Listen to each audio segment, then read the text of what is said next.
예, 안녕하세요. 황주영재입니다.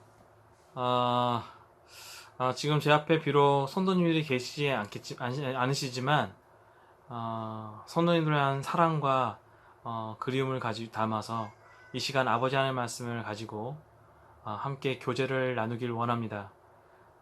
요즘 코로나 사태가 나아지든 나아지지 않다가 요즘도 최근 들어 사태가 더 악화됐는데요. 이전에 그동안 저희가 너무나 당연하게 생각했고 평범하게 생각했던 성도 간의 교제와 예배가 이제는 결코 평범하지도 이제는 결코 당연하지도 않다는 사실들을 정말 피부로 느끼게 되었습니다. 그동안 저희가 주말에서 누렸던 성도 간의 교제와 예배가 얼마나 참 소중하고 가치 있는 일이었는지를 새삼 느끼게 되는데요.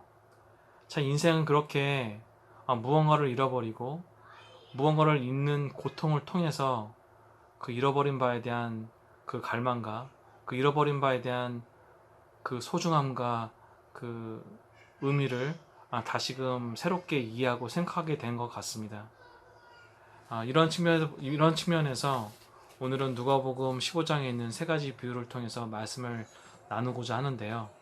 첫 번째 비유는 100마리 양 중에서 한 마리 양을 대적하지 않은 목자에 관련된 비유. 두 번째로는 10드라크마 중 한 드라크마를 잃어 그것을 되찾고자 하는 여인의 비유. 그리고 세 번째로는 그 유명한 잃어버린 아들을 되찾는 돌아온 탕자에 관련된 비유가 나와 있습니다. 이 세 가지 비유는 참 유명한 비유인데요. 특별히 복음 집회에서 강사님들이 단골 예화로 굉장히 많이 사용하신 것으로 알고 있습니다. 그만큼 인생을 찾고 찾으시는 인생을 향한 아버지 하나님의 참 애틋한 마음과 그 사랑을 분명히 느끼고 깨닫게 해주는 적절한 예화이기 때문이라고 생각이 들어집니다. 이 세 가지 묘는 성도님께서 다 아시다시피 공통되게 잃어버린 영혼들을 되찾으시는 하나님의 기쁨을 이야기하고 있습니다. 그리고 이 누가복음 첫 번째 구조를 통해서 알 수 있듯이 두 부류에게 이 예화를 통해서 말씀을 전하시는데, 첫 번째 부류는 세리와 죄인들이었고 두 번째 부류는 바리새인과 서기관들이었습니다. 여기서 주목하실 부분들은 주님께서 잃어버린 영혼을 되찾으시고 기뻐하시는 아버지 하나님의 기쁨을 이야기하는 이 자리에 첫 번째 부류인 세리와 죄인들은 예수님께 더욱 가까이 다가왔지만 두 번째 부류인 바리새인과 서기관들은 깊은 원망을 가지고 예수님께 나온 것을 볼 수가 있습니다. 그 원망의 이유를 살펴보면 예수님께서 죄인들을 영접하시고 그 죄인들과 더불어 함께 교제를 하는 것에 대해서 큰 불만이 있었던 것 같습니다. 모든 복음서의 결착이자 정반부 내용을 보시면 알 수 있듯이 이러한 감정들이 차곡차곡 쌓이면서 더 깊은 원망과 더 깊은 미움들, 그리고 변질된 사리를 통해 결국 주님을 십자가에 못 박아야 되는 데까지 나아가는 것을 볼 수가 있습니다.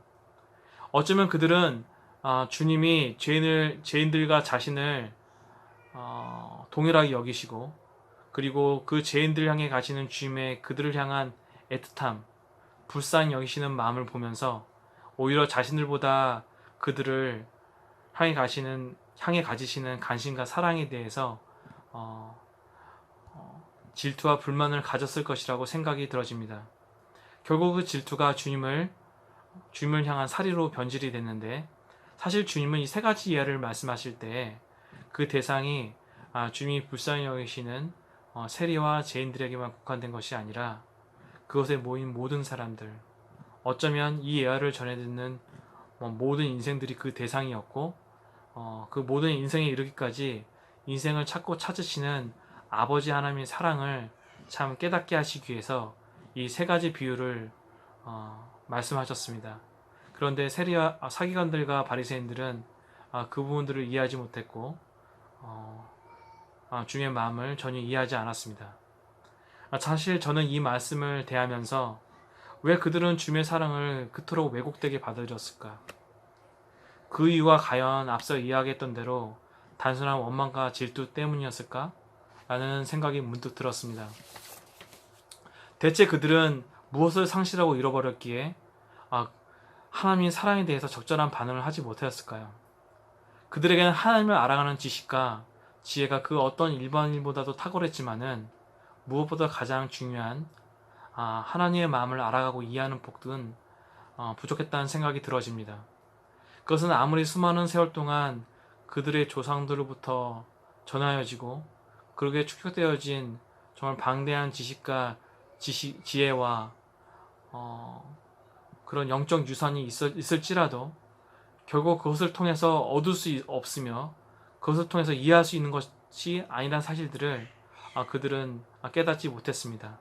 오로지 하나님의 은혜를 통해서만 참 가능한 것이고 참 오로지 하나님의 사랑을 통해서만 좀 가능한 것임을 그들은 어느새 잃어버렸는지도 모르겠습니다.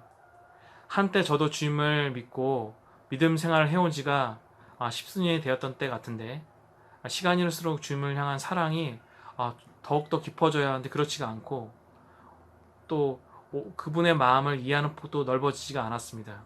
오히려 반대로 주님의 크신 사랑에 대해서 점점점 무감각해지고 점점 그 마음이 딱딱해지는 제 자신을 발견할 수가 있었습니다.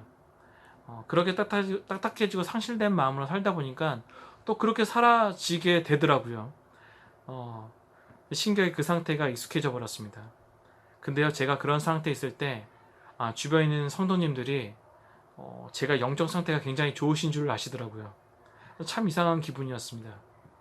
제 표면적인 삶은 전혀 그렇지가 않고 제 내면적인 삶은 정말 그와 정반대의 삶인데 그렇다고 제가 구원받지 않았다는 뜻은 아니라 어쨌든 이런 제 자신이 참 이상하게 여겨졌습니다.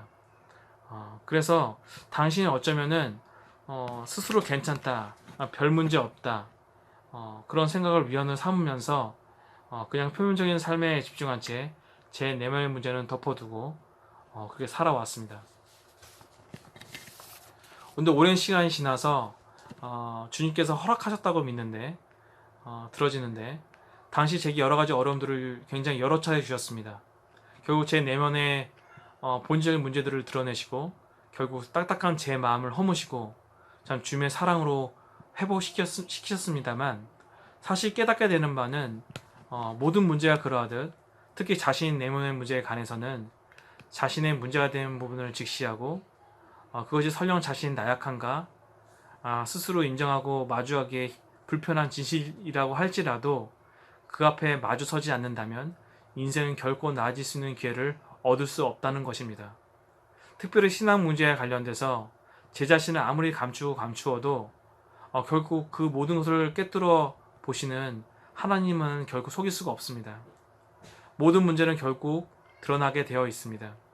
히브리서 12장에 보면 하나님의 말씀은 살아있고 히브리서 4장 12절부터 13절까지 보면 하나님의 말씀은 살아있고 운동력이 있어 좌우의 날선 어떤 검보다도 예리하고 혼과 영과 관절과 골수를 찔러 쪼개기까지 하며 또 마음의 생각과 뜻을 감찰하나니 지으신 것이 하나라도 그 앞에 나타나지 않음이 없고 오직 만물이 우리를 상관하시는 자의 눈앞에 벌거벗은 것 같이 드러나느니라.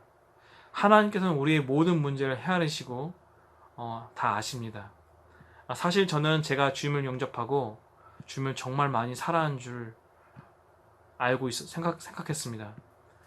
그런데 시간이 흐를수록 그런 감정들이 변하게 되고 그렇게 상실된 마음들을 그렇게 주님의 사랑을 잊어버린 제 상태를 저는 인정하고 싶지 않았던 것 같아요. 그래서 오히려 표면적인 삶은 괜찮으니 정말 제가 괜찮다라고 그렇게 스스로 계속 위안했던 것 같습니다. 어쩌면 이렇게 바리새인과 서기관들도 그들이 그토록 바라고 바랬던 그들의 진정한 메시아이신 예수님과 그 누구보다도 친밀한 관계를 맺고 싶었을 것입니다. 하지만 그들이 여태까지 살아오면서 주변의 모든 이들에게 또 스스로 생각하기에도 참 인정받을 만하고 인정받아왔던 그들의 삶이 스스로 그럴듯한 행위로 들로 자신의 나약함을 참 덮고 가리고 있었고, 그것이 바로 예수님 앞에서 드러나는 것이 무엇보다도 수치스러웠을지도 모르겠다고 생각이 들어집니다. 그리고 그러한 그들의 삶이 사실은 그들이 그렇게 경원시하고 터부시했던 세리들과 죄인들과 별 다를 바가 없다는 사실은 더욱더 인정하기 싫은 불편한 진실이었을 것입니다. 그렇다면 우리는 어떻게 해야 잊어버린 주님을 향한 사랑을, 그 상실된 마음을 일깨울 수 있을까요? 혹시 성도님들 중에 아이 컨택트라는 프로그램 혹시 아십니까? 내용을 설명하면 아실 텐데, 가족이든 연인이든 또 지인이든지 간에 무조건 두 사람이 서로를 마주하고 그냥 아무 말 없이 수분의 시간 동안 서로의 눈을 맞추는 프로그램인데요.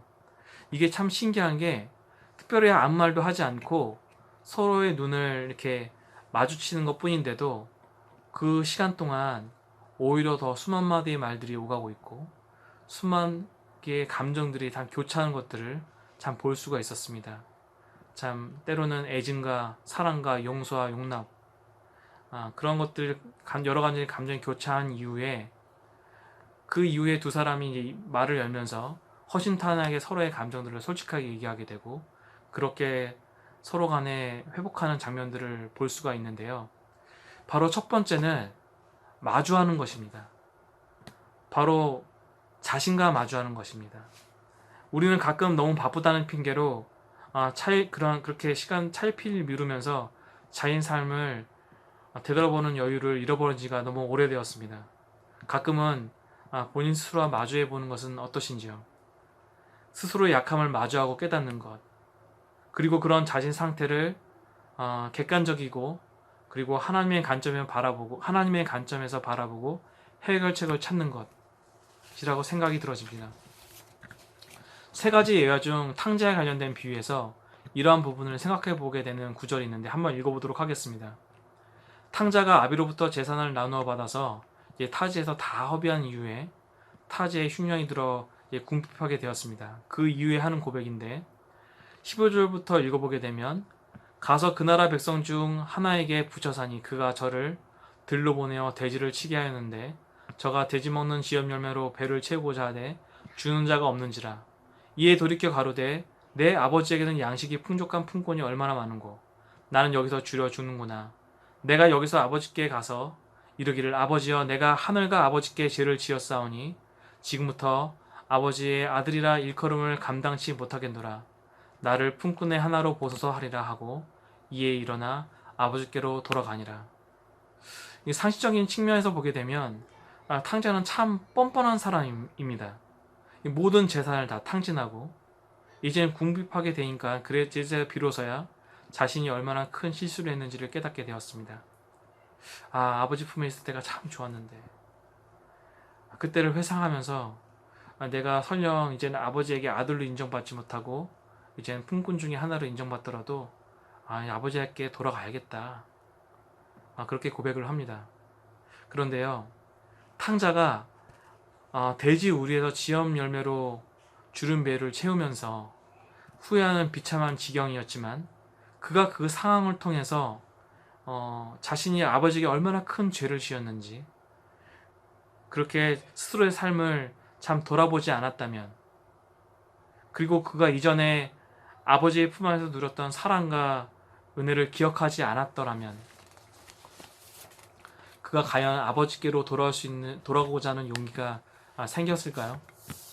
쓸데없는 자존심을 내세우기보다는 참 인정하기 싫은 불편한 진실을 마주하면서 그래도 다시 회복되어지기 위해서 나아가는 회심의 마음, 회개의 마음이 얼마나 이미 믿고 있는 우리에게도 필요한 태도인지 생각해 보게 됩니다. 혹시 이 탕자의 비유에서 나오는 회심이 믿지 않는 구도자들을 향해서만 하는 말이라고 생각하십니까? 탕자는 자신의 잘못을 마주하게 되었지만 결국 잃어버렸던 아버지의 사랑과 은혜를 영케 추억하게 되었고, 그 계기가 그의 용기가 되어서 스스로의 잘못을 인정하고 그의 아버지께로 나아가게 되었습니다. 베드로전서 2장 25절에 보게 되면 너희가 전에는 양과 같이 길을 잃었더니 이제는 너희 영혼의 목자와 양독이 되신 이에게 돌아왔느니라 라는 말씀이 있습니다. 저희는 이미 잃어버려졌다가 목자 되신 주님께 되찾아진 존재들입니다. 목자 되신 주님의 품 안에서 평안과 기쁨을 회복하고 그 기쁨을 맛보아 아는 자들입니다. 저희의 삶이 때론 멀리 돌아가서 스스로 생각하기를 이젠 돌아오긴 늦었어. 자포자기의 심정에 처했을지라도 저의 내면에는 스스로도 모르게 늘 하나님과의 회복을 필연적으로 희망하게 되어 있습니다. 그것이 저희 믿는 저희들의 본질입니다. 하나님을 찾을 수밖에 없고 찾은 받기를 간절히 바라는 것.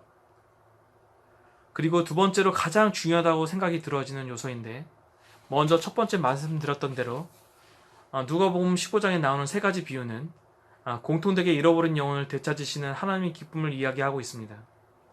솔직히 생각해보면 99마리의 양이 한 마리의 양보다 낫고 9 드라크마가 한 드라크마보다 소중하고 전 재산을 말아먹은 아들보다도, 물론 그 아들이 참 애틋한 감정을 일으키게 하는 아들이긴 하지만 그래도 품 안에서 아비의 가업을 이어서 수고하는 첫째 아들에게 더 마음에 가는 것이 참 일반적인 관점에서 당연하지 않나 생각이 들어집니다. 그러나 이 세 가지 비유에서 공통된 점은 앞서 말씀드린 대로 잃어버린 바 된 아들이 주가 아니라 이러한 아들을 먼저 찾고 찾으시는, 결국은 찾아내시는 하나님이 주체가 되신다는 사실입니다.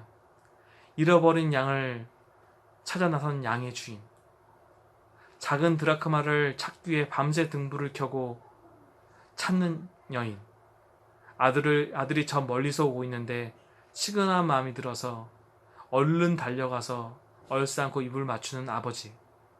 하나님이 이렇게 하시는 이유가 무엇이겠습니까? 정답은 다 아시겠지만 오늘은 두 번째 비유를 통해서 그분의 마음을 좀 더 살펴보기 원합니다. 두 번째 비유는 10 드라크마 중 잃어버린 한 드라크마를 찾는 여인에 대한 내용이 나옵니다. 사실 한 드라크마라는 돈의 단위는 그렇게 가치가 크지가 않습니다. 나머지 9가지 드라크마의 가치에 비해서도 더욱더 그러합니다. 드라크마는 헬라에서 쓰여던 화폐의 단위인데 그 한 드라크마는 여러분이 잘 아시다시피 한 데나리온과 마찬가지로 노동자의 하루 품삯과 똑같습니다. 그런데 돈이라는 것이 이 수치적 것으로 따지다 보면 9라는 것이 1보다 가치가 있겠지만 이 10 드라크마라는 화폐의 의미는 다른 의미에서 특별한 가치가 있는 것이었습니다. 당시 고대 이스라엘에서는 사랑한 남녀가 참 결혼을 앞두고 하는 하나의 징표로서 은하 10개를 깨어서 머리 장식에 씌워주는 풍습이 있었습니다. 이것은 단순히 돈의 가치 이상으로 소중한 두 남녀의 사랑의 징표로서 역할을 하였습니다. 이 한 드라크마를 찾는 여인이 결혼을 앞둔 여인인지는 잘 모르겠지만 만약 그렇다면 남들이 볼 땐 별것이 아닌 하나에 불과했을지라도 이 드라크마가 이 여인에겐 너무나 소중한 사랑의 징표였고 특별한 의미가 있었을 것이라고 생각이 들어집니다. 솔직히 99마리의 양이 한 마리 양보다 낫고 이미 소유한 9 드라크마가 한 드라크마보다 나으며 전 재산을 잃은 아들보다 품 안의 자식이 더 귀하고 소중할 수도 있겠지만 이 세 가지 비유는 하나님이 그럼에 불구하고도 우리를 얼마나 귀하게 여기시는지, 우리를 얼마나 사랑하시는지를 알 수 있는 증거가 아니겠습니까? 주님을 향한 사랑을, 그 상실된 마음을 일깨울 수 있는 두 번째 내용이 바로 하나님께서 우리를 찾으시는 분이라는 사실들을 깨달아야만 한다는 것입니다. 그리고 그분이 우리를 전심으로 찾으시고 또 애타게 찾으시는 분이라는 사실들을 기억하셔야만 합니다. 그 연유가 다른 어떤 조건문적인 것이나 하나님 당신의 어떤 특별한 이유 위해서가 아니라는 것입니다. 우리가 그분을 영접하였을 때 우리가 그분을 먼저 찾아 나선 것이 아니라 그분이 우리를 먼저 찾아 나서셨던 사실들을 우리는 기억하고 있습니다. 우리는 이 세 가지 주제를 통해서 세 번이나 그 사실들을 확인하였습니다. 남들이 볼 때는 우리의 가치가 어떤 상관없이 하나님은 우리를 특별히 여기십니다. 그러한 우리를 포기하지 않으시고 찾아주시고 또 회복시켜 주시고 또 우리의 상태와 관계없이 우리를 여전히 사랑해 주시는 주님을 생각하면 참 감사가 됩니다.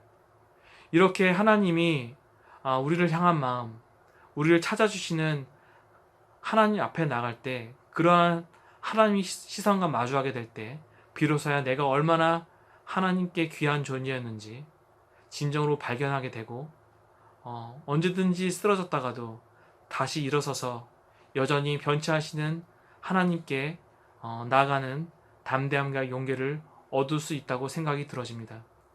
형제자님들, 탕자의 비유에 나오는 첫 번째 아들을 기억하실 것입니다.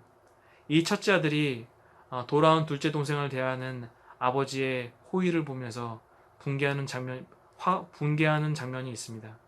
그러나 아버지는 첫째 아들을 향해 자유롭게 말씀하시지 않습니까? 얘야, 너는 나와 항상 함께 있으니 내가 가진 모든 것이 너 다 내 것이다, 내 것이 아니냐. 저는 이 말씀을 두면서 마음이 너무 아팠습니다. 하나님의 사랑이 늘 내 곁에 있다는 것을 알면서도, 내가 아버지의 사랑 안에 늘 거하는 사실을 알면서도 뻔히 아는 사실들을 잊어버리고도 마치 잃어버린 바 된 것 같이, 마치 내가 하나님께 버림받은 것 같이, 하나님께 되찾음 받기 이전의 상태로 돌아간 것 같이 여긴 제 자신이 너무 부끄러웠습니다.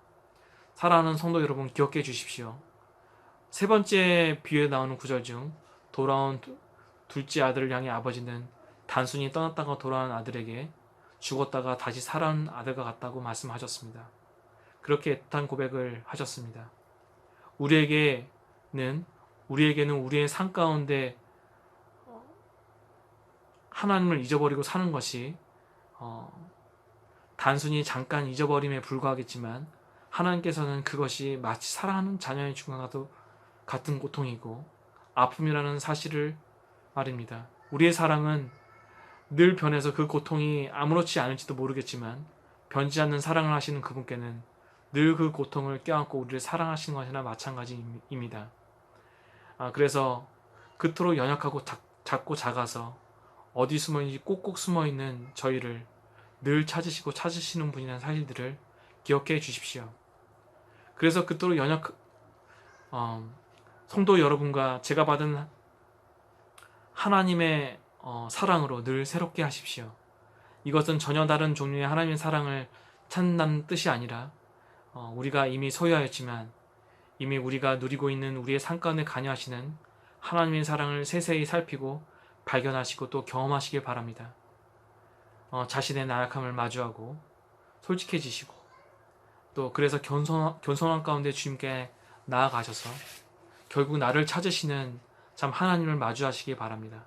그럴 때 비로소야 하나님과 저희의 사랑이 더욱더 새로워지리라고 생각이 들어집니다. 그리고 믿어집니다. 코로나로 인해서 여러 가지 어려운 가운데 계신 성도님들이 계실 텐데요.